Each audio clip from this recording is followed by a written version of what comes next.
Évangile de Jésus-Christ selon saint Jean. En ce temps-là, les yeux levés au ciel, Jésus priait ainsi.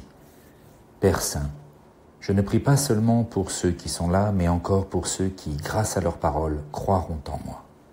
Que tous soient un, comme toi, Père, tu es en moi, et moi en toi. Qu'ils soient un en nous, eux aussi, pour que le monde croie que tu m'as envoyé. Et moi, je leur ai donné la gloire que tu m'as donnée, pour qu'ils soient un comme nous sommes un, moi en eux et toi en moi. Qu'ils deviennent ainsi parfaitement un, afin que le monde sache que tu m'as envoyé et que tu les as aimés comme tu m'as aimé. Père, ce que tu m'as donné, je veux que là où je suis, ils soient eux aussi avec moi, et qu'ils contemplent ma gloire, celle que tu m'as donnée parce que tu m'as aimé avant la fondation du monde. Père juste, le monde ne t'a pas connu, mais moi, je t'ai connu. Et ceux-ci ont reconnu que tu m'as envoyé.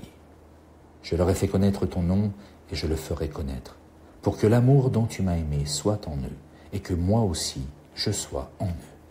Acclamons la parole de Dieu. Qu'ils soient un en nous.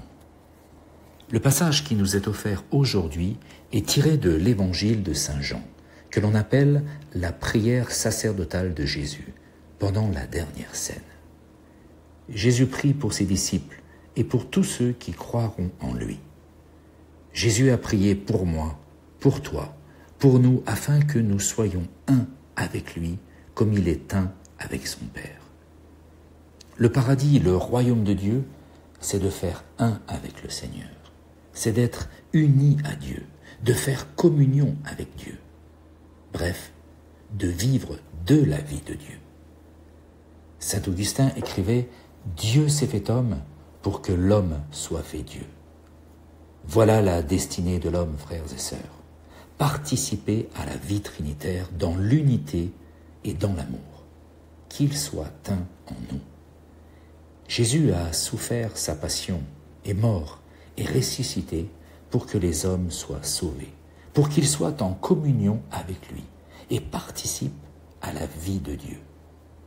Quelle merveille, frères et sœurs, que le plan de Dieu pour nous les hommes. Souvenons-nous que Jésus prononce cette prière juste avant de mourir. Il s'agit, pour ainsi dire, de son testament. Ses paroles sont précieuses. Qu'il soit un en nous. Juste après viendra son commandement nouveau de nous aimer les uns les autres, comme il nous a aimés. L'amour est possible, frères et sœurs, si nous sommes unis à lui, si nous sommes en communion avec lui. Et cette communion, elle se fait chaque fois que je prie, chaque fois que je lis la parole de Dieu, que je communie au corps et au sang du Christ dans l'Eucharistie. Dans quelques jours, nous fêterons la Pentecôte. Demandons au Seigneur son Esprit Saint, afin que nous puissions être des témoins d'unité et d'amour. Prions.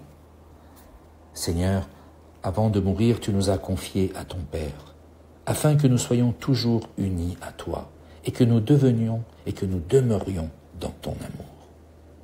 Que cette Pentecôte soit pour nous une expérience profonde, que l'Esprit Saint nous renouvelle et nous transforme en instruments d'unité et d'amour. Au nom du Père et du Fils et du Saint-Esprit. Amen.